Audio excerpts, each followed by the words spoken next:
Hello, how are you? Hello, आप कैसे हो? Fine, thank you. And you? ठीक हूँ, शुक्रिया। और आप कैसे हो?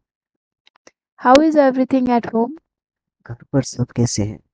Everything is fine. सब कुछ ठीक है। What is new? कुछ नया?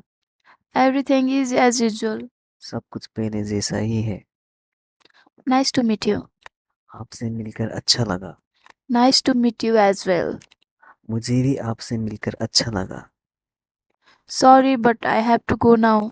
माफ करना, अब मुझे जाना होगा। No problem. Take care.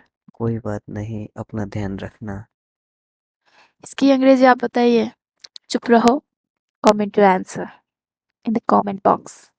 इसी प्रकार से अंग्रेजी सीखने के लिए इस पेज को फॉलो करें और यदि किसी टॉपिक के बारे में आप जानना चाहते हैं तो वो कमेंट करके ज़रूर बताएं। Thank you.